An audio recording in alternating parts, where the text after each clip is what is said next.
নমস্কার। আজকের ভিডিওতে স্বাগত জানাই। আজকের ভিডিওর বিষয়ে লেবাননে বিস্ফোরণ, মোবাইল বিস্ফোরণ, পেজার বিস্ফোরণ বিভিন্নভাবে আপনারা জানতে চেয়েছেন, সে বিষয়ে বিশ্লেষণ রাখব। নেপথ্যে কি শেষ পর্যন্ত মন দিয়ে শুনবেন এবং ছড়িয়ে দেবেন, প্যানিকগ্রস্ত হবেন না। তবে তার আগে দুটো গুরুত্বপূর্ণ বিষয়ে আলোকপাত করতে চাই। অনেকেই প্রশ্ন করছেন, বিশেষ করে যারা ফেসবুকে আছেন কিন্তু বন্ধু তালিকায় নেই, মেসেজ পাচ্ছি না, অনেক পরে মেসেজ রিকোয়েস্ট দেখে বুঝতে হচ্ছে। তো যারা বইয়ের ব্যাপারে জানতে চাইছেন তাদের বলি যে আমার বইপত্র দেখবেন এই যে ইউটিউব চ্যানেল, সেখানেই কলেজ স্ট্রিটের একটি দোকানের ঠিকানা দেওয়া আছে, কফি হাউসের সংলগ্ন নিচেই। সেখান থেকে সংগ্রহ করতে পারেন, অথবা যে নাম্বারটি দেওয়া আছে মোবাইল নাম্বার, ওটা হোয়াটসঅ্যাপ নাম্বার, ওখানে কল করলে পাবেন না, কিন্তু মেসেজ করতে পারেন। তো সেইখানে বই ব্যাপারে আগ্রহী হলে যদি কলেজ স্ট্রিট থেকে সংগ্রহ করতে না পারেন, কুরিয়ারের যদি নিতে চান তাহলে সেইখানে মেসেজ করতে পারেন। এবার আরও একটি বিষয়, সদ্যজাতদের যে ভ্যাকসিনের ক্ষেত্রে অনেকেই যোগাযোগ করেছেন যে তারা একদম প্রাকৃতিক পন্থায় তাদের সন্তানকে লালন পালন করতে চান, তারা কোনো অমৃত বা ভৌভবের মধ্যে যাবেন না। এভাবে অনেকেই তাদের সন্তানকে লালন পালন করছেন, আমি তাদের কথা বলি, কয়েকজনের ভিডিও করেছি। তবে এক্ষেত্রে একটা অনুরোধ রাখি আপনাদের, ব্যক্তিগত পরিচয় ছাড়া এরকম ক্ষেত্রে অচেনা অজানা হঠাৎ করে বললেন এবং আমি আপনার কথা শুনে আমি আপনার সেই রকমভাবে কোনো কর্তৃপক্ষের সঙ্গে কথা বললাম বা কেউ আপনাকে চাপ দিচ্ছে তার সঙ্গে কথা বললাম, এই ব্যাপারটা আমি এই মুহূর্তে সদ্যজাতদের ভ্যাকসিনের ক্ষেত্রে করছি না। কারণ অনেক সমস্যা ইতিমধ্যে দেখা গিয়েছে। প্রথম ব্যাপার হলো, আপনারা আগে আপনাদের আত্মীয় স্বজনকে বোঝান। সেই কাজটা আমারও নয়, আমার পক্ষে সম্ভব নয় এত মানুষকে আলাদা করে বোঝানো। এমনিতেই তো সময় নেই, বুঝতেই পারছেন, এই নিয়েই পড়ে রয়েছে। তো তারপরে আপনারা পারিবারিকভাবে যদি কনভিন্সড হন তখন নিশ্চয়ই আমার সঙ্গে যোগাযোগ করতে পারেন তথ্যের জন্য বা অন্যান্য সহযোগিতার জন্য, বা কর্তৃপক্ষ যদি কেউ আপনাকে চাপ দেয় বা কিছু করে, সেক্ষেত্রে আমি নিশ্চয়ই সেক্ষেত্রে হেল্প করব তথ্য দিয়ে। এবং আমি অনেকের ক্ষেত্রে রীতিমতো ফোন অ্যাটেন্ড করেও ব্যাপারটা করি। কিন্তু ওই যে হঠাৎ করে আচমকা আপনি কোনো আমার লড়াইয়ে আপনার কোনো যোগদান নেই, কোনো সেমিনারে যাননি, কোনো সভায় যাননি, কোনো ব্যক্তিগত আলাপ নেই, কিছুই নেই, হঠাৎ করে যখন আপনার মনে হলো, আপনার প্রয়োজন পড়লো, আপনি যোগাযোগ করলেন, ব্যাপারটা যেন সেরকম না হয়। সেক্ষেত্রে কিন্তু আমি, বুঝতেই পারছেন যে পরিস্থিতিতে এবং যেরকম অপোজিশন, বিরোধিতা, শত্রুতার সম্মুখীন হচ্ছে, তো সেইভাবে একজন আগন্তুক অচেনা মানুষের ক্ষেত্রে আমি নিশ্চয়ই আমাকে সতর্ক হয়েই পদক্ষেপ নিতে হবে। কারণ বিশেষ করে এই যখন ওই আত্মীয় স্বজনদের বোঝানোর ব্যাপার থাকে, এই কাজটা আপনারা নিজেরাই করুন। মানে কারণ এই আলাদা আলাদা করে সত্যি ফোন করে আলাদা করে কথা বলার সময় আমার নেই। এই দুটো বার্তা দেওয়া ছিল। এবারে আসছি আজকের এই গুরুত্বপূর্ণ ভিডিওর বিষয়ে। লেবাননে সেল ফোন বিস্ফোরণ, এরকম অনেকেই বলেছেন, প্রশ্নও করেছেন, জানতেও চেয়েছিলেন। প্রথমেই বলি, ওটা সেলফোন নয়, মোবাইল নয়, পেজার বিস্ফোরণ ঘটানো হয়েছে। অনেকে এরকম আশঙ্কা করেছিলেন যে ওই যে ব্রেন চিপের ব্যাপারটা, আমরা জানি এলন মাস্কের কোম্পানি নিউরালিঙ্ক, যেখানে আমাদের এই মোবাইল ফোন এক সময় অবসোলেট হয়ে যাবে, ব্যাকডেটেড হয়ে যাবে, তাকে রিপ্লেস করবে ব্রেন চিপ। এই ব্যাপারটা আমরা সবাই জানি, এ নিয়ে আমার ভিন্ন ভিডিও আছে, এই চ্যানেলেও আছে, দীর্ঘ লাইভ করেছি সেই ব্রেন চিপ কিভাবে কাজ করবে, কিভাবে আমাদের মাইন্ড কন্ট্রোল থেকে শুরু করে আমাদের সমগ্র জীবনযাপনকে ওরা কন্ট্রোলের মধ্যে শরীর এবং মন নিয়ে আসার একটা পরিকল্পনা করেছে, সেটা আমি বিস্তারিত ভিডিওতে বলেছি। কিন্তু এই যে ঘটনাটা, সেটা তার সঙ্গে কিন্তু এই এলন মাস্কের নিউরালিঙ্ককে প্রমোট করা, প্যানিক ছড়িয়ে তার যোগাযোগ নেই। আমি অন্তত তাই মনে করি, এখনও সেই সময় আসেনি। কারণ এই ব্রেন চিপ যে টেকনোলজি, সেটা যথেষ্ট ব্যয়বহুল টেকনোলজি এবং সেটা এখনও এক্সপেরিমেন্টাল স্তরে আছে। মাস স্কেলে ব্যবহার করার যে নেটওয়ার্ক, সেটা এখনও এক্সপেরিমেন্টাল স্তরে আছে। আর তাছাড়া এটা ইনভেসিভ টেকনোলজি, অর্থাৎ আপনার শরীরে আপনাকে অনুমতি দিতে হবে আপনার শরীরে সেটাকে প্রতিস্থাপিত করবার, সেটা ইনজেকশনের মাধ্যমে হোক বা যে কোনো পদ্ধতি হোক না কেন, সেটা ইনভেসিভ টেকনোলজি। তো এই ক্ষেত্রে প্রথম বিশ্বে যারা অ্যাফোর্ড করতে পারে এই পরিষেবা, তারাই এখন যা অবস্থা করছে আর কি, বিরোধিতা, নতুন বিশ্ব ব্যবস্থার বিরোধিতা, ভৌভবের বিরোধিতা এবং ফার্মা কোম্পানির বিরোধিতা যেভাবে আমেরিকার মতো দেশে, প্রথম বিশ্বের দেশগুলোতে তুঙ্গে উঠছে ধীরে ধীরে, সেখানে এই ব্রেন চিপসের ব্যবসা বা তথা নেটওয়ার্ক সেরকমভাবে হালে পানি পাবে বলে আমি মনে করছি না। হ্যাঁ, কিছু মানুষ চিরকালই থাকেন, অত্যধিক এগিয়ে থাকার চিন্তা ভাবনা করেন, তাদের কথা বাদ দিচ্ছি। আর আমাদের দেশে এই টেকনোলজি এখনও বহু দূরে, নতুন বিশ্ব ব্যবস্থার যে রূপায়ণ সেটা পিছিয়ে গেছে। হ্যাঁ, মানে চারদিকে বিরোধিতা রয়েছে, আর ওরাও এখন মেপে মেপে, মানে জল মেপে মেপে জাল ফেলার চেষ্টা করছে। তো সুতরাং এই মানে অদূর ভবিষ্যতে এই ব্রেন চিপের ব্যাপারটা একদমই চিন্তা করবেন না, এবং সুদূরের গল্প আর কি, এখন বহু দেরি। তাই এখনই ওই ব্যাপারে ওরা প্যানিক তৈরি করছে, সেলফোন বিস্ফোরণ ঘটাচ্ছে, ব্যাপারটা এরকম নয়। তাহলে ব্যাপারটা কি ঘটেছিল? ব্যাপারটা এরকম ঘটেছিল এই যে, আপনারা জানেন যে ইসরায়েলের সঙ্গে প্যালেস্টাইন, অর্থাৎ প্যালেস্টাইনকে কেন্দ্র করে প্যালেস্টাইনের স্বাধীনতার জন্য যারা লড়াই করছে, যেমন ধরুন হামাস, যেমন ধরুন হেজবোল্লাহ। তো হেজবোল্লাহ লেবাননে প্রতিষ্ঠিত একটি 1992 সালের একটি শিয়া ইসলামী সংগঠন, যেটা বলা হচ্ছে, তথ্যে বলছে। তো সেই হেজবোল্লাহর বিরুদ্ধে ইসরায়েলের যে গোয়েন্দা সংস্থা স্যাবোটাজ করে, যে মোসাদ, তার কীর্তিকলাপ বা তার সাফল্য হিসেবেই এই বিস্ফোরণ ঘটানো হয়েছে। তো হামাসকে কারা তৈরি করলো, এই নিয়ে আমার ভিন্ন একটি ভিডিও আছে, এই চ্যানেলেই থাকার কথা, দেখে নেবেন। আর এই লেবাননের হেজবোল্লাহর মানে যে সন্ত্রাসবাদী সংগঠন, যেটা ওরা তথ্য বলছে, মানে ইসরায়েলের বিরুদ্ধে জিহাদ ঘোষণা করা একটি সংগঠন, যারা এই মুহূর্তে লেবাননের সরকারি যে কোয়ালিশন সেখানে রয়েছে, সরকারে রয়েছে, এবং 2টি সিট তারা পেয়েছে। এই মানে এইটা সাম্প্রতিক খবর।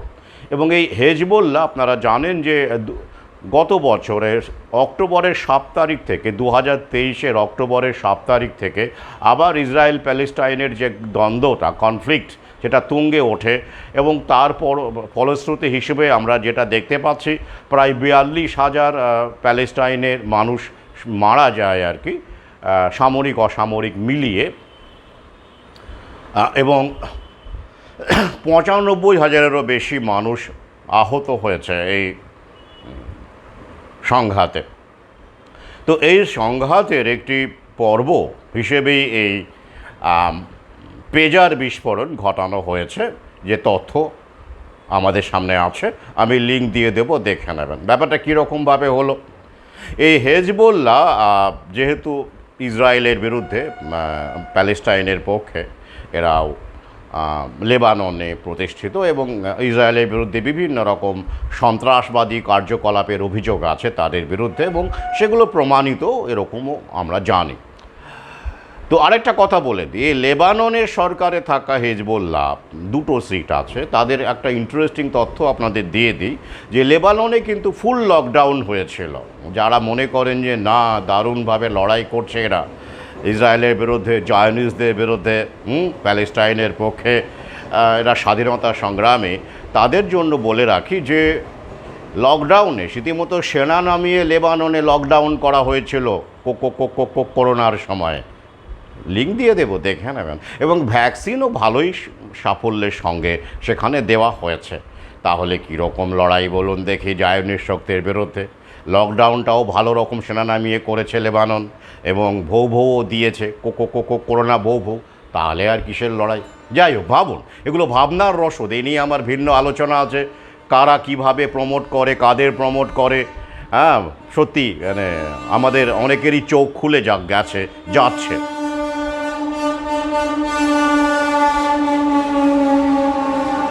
যাই হোক, এবারে মূল বিষয়টাতে আসে। এই হেজবোল্লাহ তারা মনে করলো, তাদের কর্তৃপক্ষ মনে করলো যে এই সাধারণ যে মোবাইল ফোন বা স্মার্টফোন এই ব্যবহার করাটা বিপজ্জনক, কারণ ইসরায়েলের যে গোয়েন্দা আছে বাহিনী বা মোসাদ বা তাদের যে দপ্তর, তারা এই হেজবোল্লাহ যে গেরিলা আছে, যারা ফাইটার, স্বাধীনতা সংগ্রামী যেটা ওরা বলে, তাদেরকে ট্র্যাক করতে পারবে সহজেই এবং পারছে। তাই হেজবোল্লাহ কর্তৃপক্ষ সিদ্ধান্ত নিয়েছিল গত বছরেই যে কি আর পেজার নেওয়া হবে, ফোন নয়। পেজার মানে জানেন তো, আমাদের এখন আর পেজার খুব কম লোকই ব্যবহার করে। হ্যাঁ, এখন ওই মেসেজ, সেখানে কথা বলা যায় না, জরুরি মেসেজ আদান প্রদান করা যায়। তো হেজবোল্লাহর কর্তৃপক্ষ মনে করেছিল যে এটা নিরাপদ, মানে এখানে ওই যে ফোন আমরা ব্যবহার করি সেই ফোন সহজেই ট্র্যাক করা যায় বা হ্যাক করা যায়। পেজার তারা মনে করেছিল কম নিরাপদ, এবং তারা কিন্তু যেখান থেকে বাজার থেকে কিনে নিয়ে এটা, কিন্তু তারা বাক বলে একটি কনসাল্টিং এজেন্সির মাধ্যমে গোল্ড অ্যাপোলো, তাইওয়ানিজ একটি কোম্পানি যারা পেজার তৈরি করে, তাদেরকে বরাত দিয়েছিল যে 5,000 পেজার চাই আমাদের, আপনারা তৈরি করে আমাদের দিন। একটা গোপন ডিল হয়েছিল, বাজার থেকে যেখান থেকে পেজার তারা কেনেনি, যাতে করে নিরাপত্তা ঠিকঠাক বজায় থাকে এবং মেসেজ আদান প্রদানগুলো গেরিলাদের মধ্যে, ফাইটারদের মধ্যে, তো প্রযুক্তির ব্যবহার তো করতেই হবে না। তো সেই পেজার কয়েক মাস আগেই সেই পেজার 5,000 পেজার এই লেবাননে পৌঁছয়, হেজবোল্লাহর হাতে পৌঁছয়, এবং তাদের মাধ্যমে তাদের ফাইটার বলুন বা আত্মীয় স্বজন বলুন বিভিন্ন মানুষের মধ্যে বিতরণ করা হয়। তো এই পেজারের মধ্যে এই ব্যাপারটা কি হলো, এই গোল্ড অ্যাপোলোর এই তাইওয়ানিজ কোম্পানি তারা এটা নাকি তৈরি করে বলে তথ্য বলছে। এবার ইসরায়েলের গোয়েন্দা সংস্থা মোসাদ তারা এটা জেনে যায়, তারা ইনফিল্ট্রেট করে, এবং ওরা তো জানেন ইসরায়েলের গোয়েন্দা বাহিনী বা তাদের যে ইনফরমেশন গ্যাদারিং নেটওয়ার্ক অত্যন্ত শক্তিশালী, বিশ্বের 1 নম্বর বলা যেতে পারে। তো তারা এটা জেনে যায়, ইনফিল্ট্রেট করে, এবং তখন তারা কি করে, সেই পেজারগুলোতে এমবেড করে এক্সপ্লোসিভ, ছোট্ট এক্সপ্লোসিভ টুকরো, কিন্তু যথেষ্ট শক্তিশালী। জানেন তো এখন সব ন্যানো আকার হয়ে যাচ্ছে, কিন্তু শক্তি ভালো। তো সেই 5,000 পেজারে এমবেড করে, এবং এইগুলোকে রিমোট কন্ট্রোল ডিভাইসের মাধ্যমে, সেন্সরের মাধ্যমে যাতে প্রয়োজনে ব্লাস্ট করানো যায়, সেই টেকনোলজিকে প্রয়োগ করে এই এক্সপ্লোসিভকে এমবেড করা হয় এই পেজারের মধ্যে। কিন্তু মজার ব্যাপার কি জানেন, এই পেজারগুলো 5,000 পেজার লেবাননে পৌঁছে যায় কয়েক মাস আগেই। তা সত্ত্বেও ওরা বুঝতেই পারেনি, ধরতেই পারেনি যে ওখানে এরকম টাইনি, মানে ছোট্ট এক্সপ্লোসিভের পার্টিকেল বা কম্পোনেন্ট সেখানে এমবেড করা আছে, তারা ধরতেই পারেনি। জানা যাচ্ছে যে সাধারণ যে স্ক্যানিং ডিভাইস বলুন বা এগুলোর মাধ্যমে ধরা যায় না, সেটা স্বাভাবিক। মোসাদের কাজ ধরা যাতে না পড়ে সেভাবেই তো ওরা সেই টেকনোলজিটা ব্যবহার করেছে। তারপরে কি হলো, তারপরে যেটা হলো আপনারা দেখলেন যে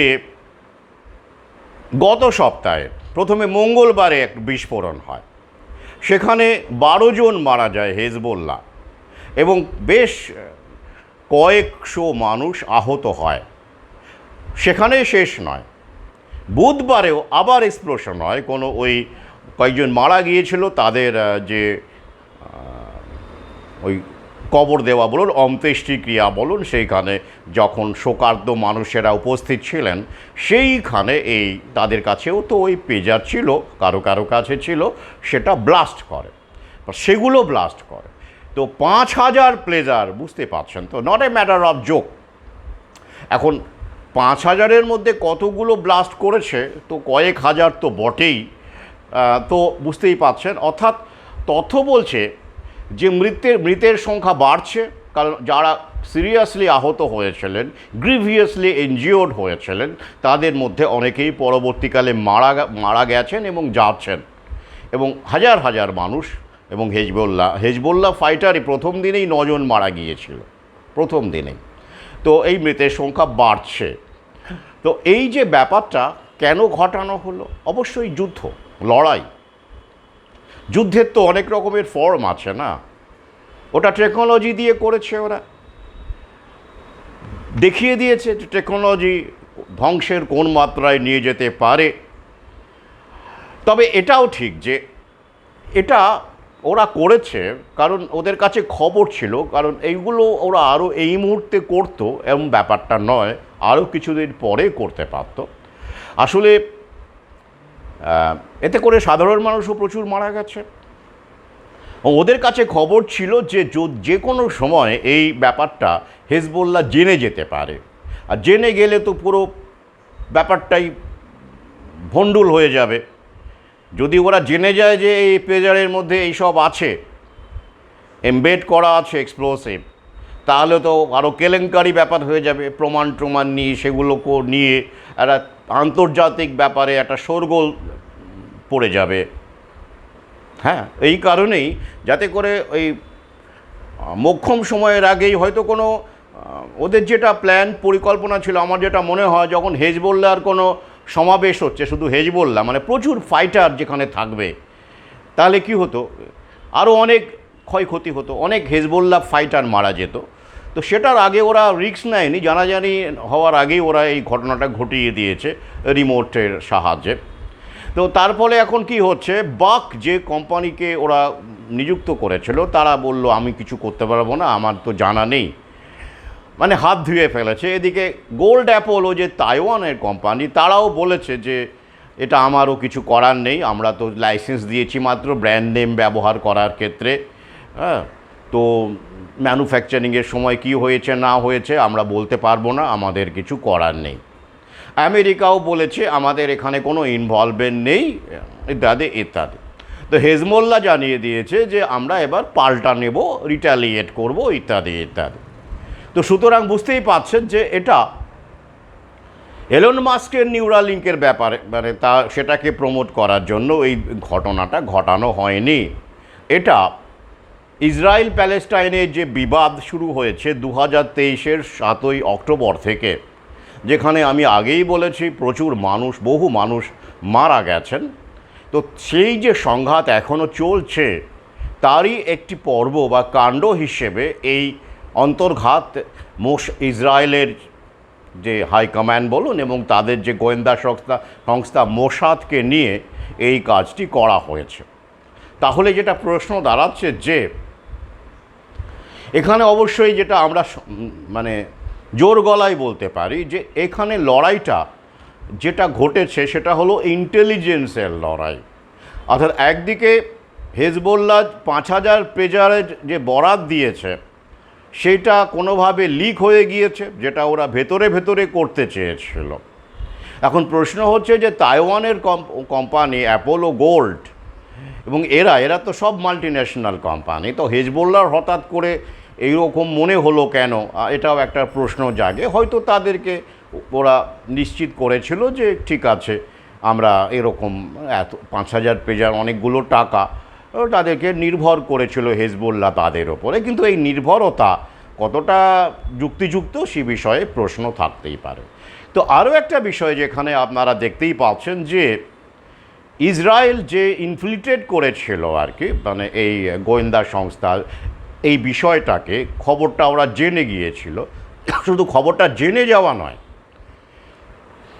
জেনে যাওয়া ব্যাপারটা খুব একটা বড় ব্যাপার নয়, কিন্তু যেটা সবচেয়ে বড় ব্যাপার সেটা হলো ইনফিল্ট্রেট করে কম্পোনেন্ট মানে এমবেড করে দেওয়া আর কি, যেখানে এক্সপ্লোসিভ পেজারের মধ্যে এমনভাবে এমবেড করে দেওয়া যেটা সাধারণ মানে এমনিতেও হেজবোল্লাহ এখনও বুঝতেই পারেনি, তাই তো বলা হচ্ছে আচমকাই ঘটেছে। ব্যাপারটা এমন আতঙ্ক হয়ে গিয়েছিল, সবাই ফোন ফেলে দেওয়া শুরু করলো, কিন্তু সবাই তো এটা জানে না যে এটা 5,000 পেজারের মধ্যেই ব্যাপারটা আবদ্ধ থাকবে। বাইরে যারা অন্য জায়গা থেকে ফোন কিনেছে বা অন্য পেজার ব্যবহার করছে, বা যা অর্থাৎ 5,000-এর বাইরে যেসব ডিভাইস মানুষ সেখানে ব্যবহার করছে, তাদের তো কোনো ভয়ের ব্যাপারই নেই, প্রশ্নই আসে না। কিন্তু তাদের তো এটা জানার কথা নয়। স্বাভাবিক যেভাবে ঘটছে, এভাবে বিস্ফোরণগুলো ঘটেছে, সবার স্বাভাবিক একটা প্যানিক ছড়িয়ে পড়ে। এবং এই ব্যাপারটা মানে হেজবোল্লার ইন্টেলিজেন্স ফেলিওর কোনো সন্দেহ নেই। ওটা আরও একবার তারা পরাজিত হলো এই ইন্টেলিজেন্সের যে লড়াই তার কাছে। অর্থাৎ এই ডিভাইসগুলো কয়েক মাস আগে তাদের কাছে পৌঁছে যাওয়ার পরেও তারা রীতিমতো ব্যবহার করছিল, তা সত্ত্বেও তারা বুঝতে পারেনি। তো এক্ষেত্রে কি ঘটেছে? কিছুই নয়, একটা সাধারণ মেসেজ এসেছে। আগেও মেসেজ এসেছে, তখন রিমোট ট্রিগার করেনি। টাইমিংটা তো ওরা ঠিক করবে, যারা এক্সপ্লোসিভটাকে এমবেড করেছে ডিভাইসের মধ্যে, টাইমিংটা তো ওরাই ঠিক করবে, সেটা তো আর হেজবোল্লা ঠিক করবে না। তো এতদিন মেসেজের আদান প্রদান চলেছে, ঠিক আছে, কোনো সমস্যা হয়নি। কিন্তু মঙ্গলবারে যেটা ঘটলো সেটা একটা মেসেজ ঢোকা মাত্র বিস্ফোরণ, একসাথে অনেকগুলো। তার মানে কি, দেখুন ওদের কাছে টেকনোলজি যেটা আছে একসাথে কিন্তু মানে সমস্ত পেজার এক্সপ্লয়েট করেনি, একটা অংশ করেছে। মঙ্গলবারে করেছে, আবার বুধবারে করেছে, গত সপ্তাহের কথা বলছে, তাই তো? তাহলে টেকনোলজি তো এই যে জায়গাটা, এটা একটা বলতে পারেন যুদ্ধের একটা অঙ্গ। যুদ্ধ, everything is fair in love and war, আপনারা জানেন। তো সেই যুদ্ধ চলছে, এই যুদ্ধের একটা পার্ট হিসেবে এই রকম একটা ব্যাপার আমরা দেখতে পেলাম। এবং আমরা ভাবলাম যে শুরু হয়ে গেল, ব্রেন চিপের প্রমোশন শুরু হয়ে গেল, আমাদেরকে এখন মোবাইল ফেলে দিতে হবে, ফেলে দিয়ে আমাদের এখন ব্রেন চিপ নিতে হবে, এরকম একটা পরিস্থিতি অনেকে ভাবলেন। তাদের আশ্বস্ত করে বলি, সেই সময় এখনও আসেনি। সেই টেকনোলজি এবং সেটাকে মাস স্কেলে ব্যবহার করে প্রফিটেবল জায়গায় নিয়ে যাওয়া, এটা বুঝতে হবে। মাস স্কেলে যে কোনো কিছুকে ওরা যখন ব্যবহার করে তার আগে ওরা কিন্তু হিসেব করে নেয়, প্রফিটটা হিসেব করে নেয় এবং সেটা অ্যাকসেপ্টেবিলিটি হিসেব করে নেয়, তবেই ওরা বাজারে আনে। তো সেই জায়গা থেকে ব্রেন চিপের অ্যাকসেপ্টেবিলিটি প্রথমত এক্সপেরিমেন্টাল স্তরে আছে, এখনও মাস স্কেলে ব্যবহারের জায়গা এখনও তৈরি হয়নি। আর দ্বিতীয়ত অ্যাকসেপ্টেবিলিটি এখনও সেরকম নেই, কারণ ইনভেসিভ টেকনোলজি, এখন তো মানুষ এগুলোকে আরও বেশি করে সন্দেহ করছে। বিশেষ করে শরীরের মধ্যে যখন ইনভেসিভ ভৌ গুঁজে দেওয়া হয়েছে, তার ফলে যে রকম পার্শ্ব প্রতিক্রিয়ার ঘটনা ঘটছে সমগ্র বিশ্বজুড়ে, তার ফলে এই ব্রেন চিপ আমাদের মধ্যে প্রবেশ করাবে, ইনসার্ট করবে, আর আমরা সেটা খুব খুশি মনে মেনে নেব। প্রযুক্তির উন্নতি হচ্ছে বলে, রোবোটিক বেশ মানে হিউম্যানয়েড হয়ে গেলাম, আহারে দারুণ হয়ে গেলাম, একেবারে দারুণ একটা স্মার্ট একটা হিউম্যান রোবট হয়ে গেলাম।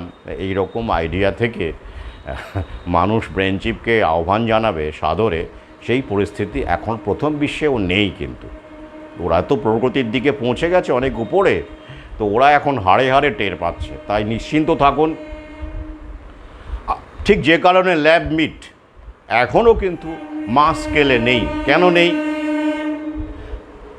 গ্রহণযোগ্যতা তো একটা ফ্যাক্টর আছে, এখনও গ্রহণযোগ্যতা যথেষ্ট কম। আর দ্বিতীয়ত কস্ট এফেক্টিভ ব্যাপারটা, যে দাম পড়বে ল্যাব মিটে, দেখে নেবেন, এই নিয়ে আমার ভিন্ন ভিডিও আছে, যে সামান্য আপনার ওই এক পিস বার্গারের দাম বা এক পিস আপনার কাবাবের দাম, যে দাম পড়বে আর কি ল্যাব জেনারেটেড হলে, সেটা সেই দাম দিয়ে বাজারে এনে সেখান থেকে মুনাফা লোটা, প্রফিট করা অসম্ভব এই মুহূর্তে। তাই সেটাও এখনও চেষ্টা চরিত্র চলছে, কিভাবে কস্টটাকে কমানো যায়, ম্যানুফ্যাকচারিং কস্টটাকে কমানো যায়।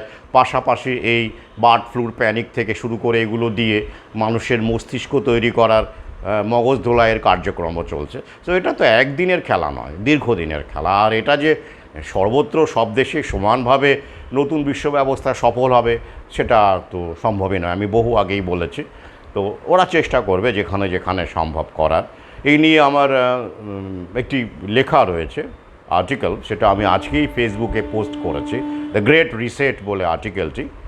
যারা অনেকেই পড়েছেন, ওটা আগেও বহুবার দিয়েছি, অনেকেই শেয়ার করেছেন। তো স্ট্যাচুতেও আমার সাম্প্রতিক বই, সেখানেও এরকম বহু আর্টিকেল, গুরুত্বপূর্ণ আর্টিকেল রয়েছে।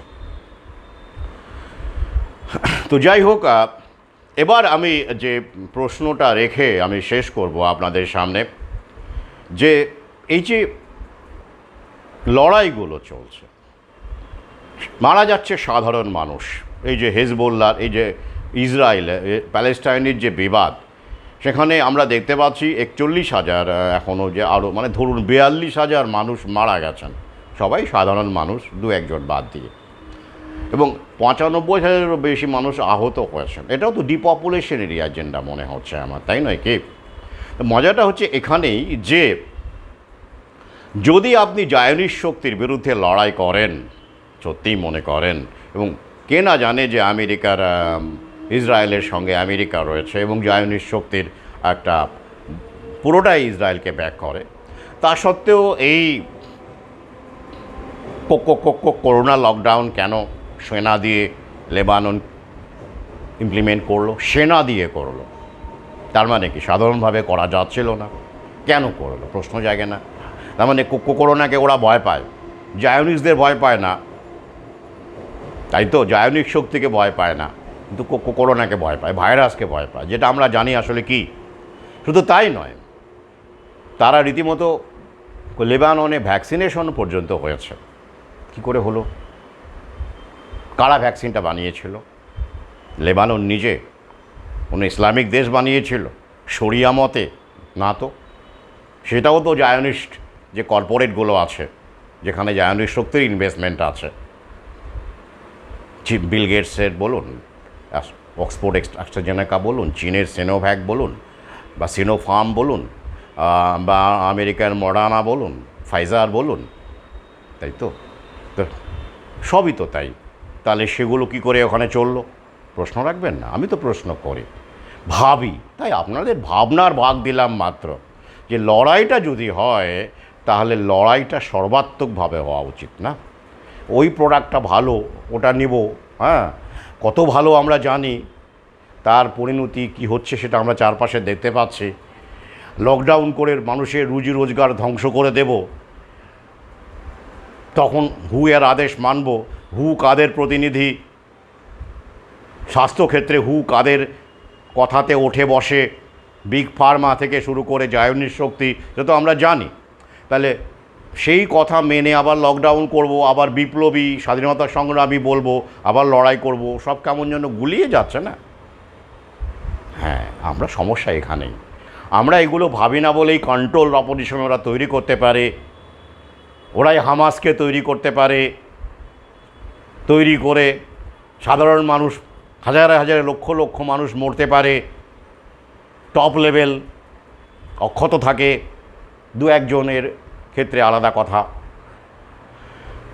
সেক্ষেত্রে একটা আন্ডারস্ট্যান্ডিং সমস্ত বিষয়টা, বিশেষ করে আমি এটা নিয়ে আলাদা লেখালেখি রয়েছে আমার, সব এখানে বলা যাবে না। এই ভিডিওর বিষয়টা, মূল বিষয়টা আমি শেষ আলোচনা করেছি, তাই এখানে আমি সেই আলোচনা করছি না। তবে একটা প্রশ্নের উত্তর আপনাদের দিয়ে দিই, যেহেতু সময় আছে। অনেকে প্রশ্ন করছেন যে এই যে নতুন বিশ্ব ব্যবস্থা রূপায়ণ হচ্ছে, সেটা তো ওদের রাজনৈতিক দল ওরা নিয়ন্ত্রণ করছে, সরকারি চাকরি থেকে শুরু করে যারা রয়েছে তারাও তো ওদের হয়েই কাজ করছে, তাই তো? বেসরকারিকরণের এজেন্ডা রূপায়িত হচ্ছে। তাহলে আবার এইসব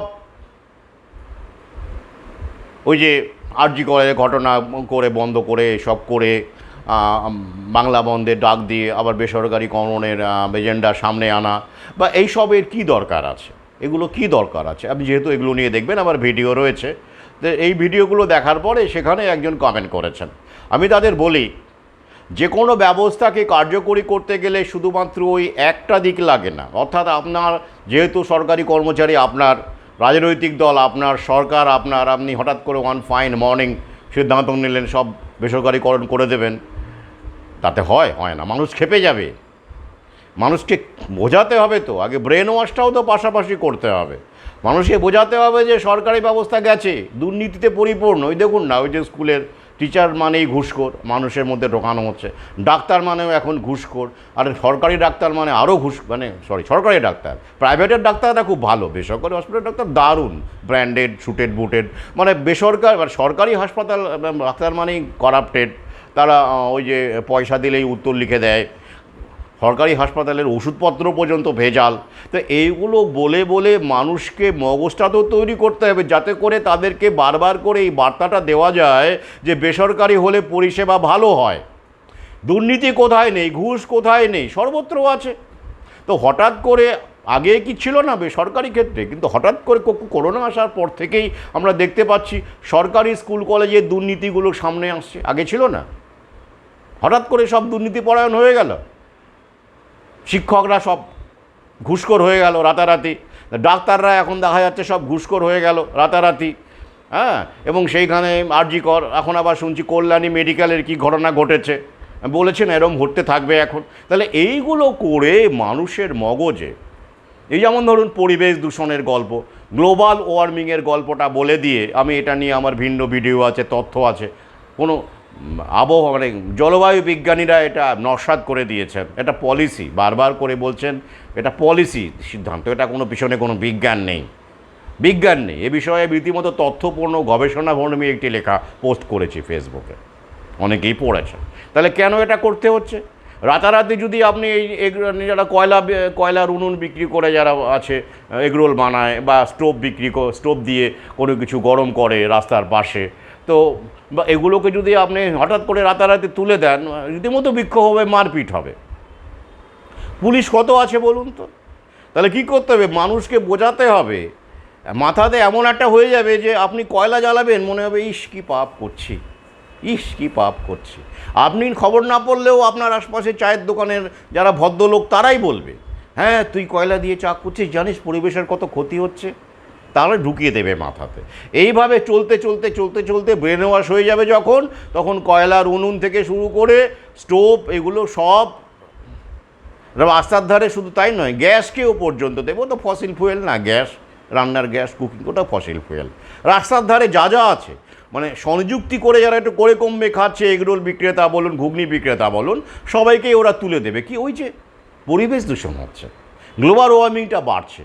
ঠিক সেরকমভাবে একদিকে যেমন দুর্নীতিকে সামনে এনে বেসরকারিকরণ হচ্ছে, নতুন বিশ্ব ব্যবস্থা রূপায়ণ হচ্ছে, তেমন করেই ওরা পরিবেশ দূষণ, গ্লোবাল ওয়ার্মিংকে শিখণ্ডী করে, সহযোগকে নিজ থেকে ধ্বংস করে, কর্পোরেটের ব্যবসাকে, কর্পোরেটের সমস্ত মানে যে রোয়াবকে, মনোপলিকে নিশ্চিত করছে, যাতে করে আপনি এবার এগরোলটা বা এরকম ধরনের খাবার এই ফুড থেকে না খেয়ে আপনি কোনো জয়েন্টে গিয়ে খান, বা জয়েন্ট থেকে অনলাইনে আনান,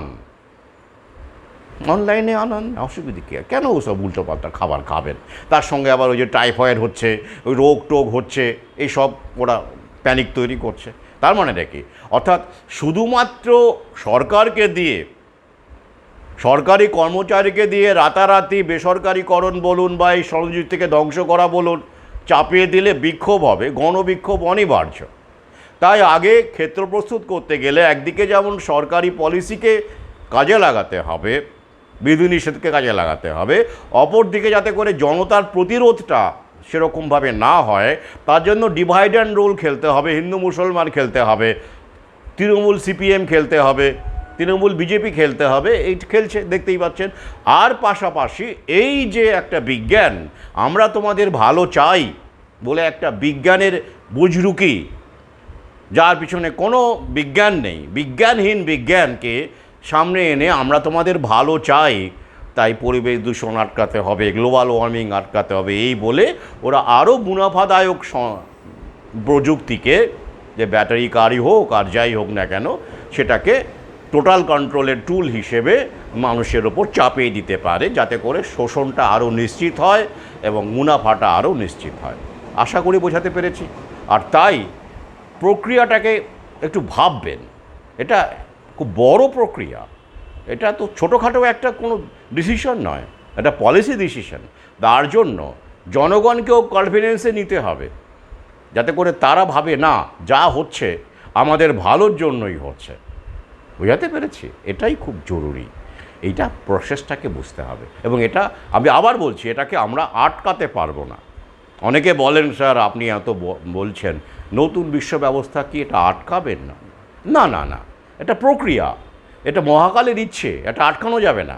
আমরা কিছু মানুষ সতর্ক হতে পারি, যাতে করে ওই যে ইউরোপিয়ান আমেরিকানরা অনেক থেকে শিখে পরিজনকে হারিয়ে গচ্ছা দিয়ে তারা উপলব্ধি করেছে, তো আমাদের যেন ওই পর্যায়ে যেতে না হয়, তার আগেই যতজন সম্ভব অন্তত ব্যক্তিগত স্তরে স্বাস্থ্যটাকে বাঁচানো, জীবিকা সেরকমভাবে খুঁজে নেওয়া, সংযুক্তির দিকে যাওয়া, কৃষি জমি বিক্রি না করা। এটা নিয়ে আমার ভিন্ন ভিডিও আছে, দেখবেন। হ্যাঁ, অনেকেই এই চাকরি বাকরির জন্য খাটাখাটি করতে গিয়ে বা ঘুষের টাকা জোগাড় করতে গিয়ে জমি জমা বিক্রি করে দিয়েছেন বা দিচ্ছেন এখনও। এসবকে আটকানো, মানে এইগুলো তো আমরা পারি, সচেতনতা বিস্তার করা, এগুলো পারি। তাই প্রক্রিয়াটাকে আমরা কিছুটা স্লো ডাউন করতে পারি, যদি আমাদের এই সংখ্যাটা আমরা বেশি সংখ্যায় বুঝতে পারি, যদি তাহলে আমরা পারবে। কিন্তু সংখ্যা না বাড়লে স্লো ডাউন করতে পারবো না। এই কারণেই আমি বলি যে অনলাইন অফলাইনে হোক, মানুষের মধ্যে কাজ করুন, চেতনার বিস্তার করুন, ছড়িয়ে দিন। এই হলো বিষয়। আজকে এই পর্যন্তই, আবার দেখা হবে। শুভরাত্রি।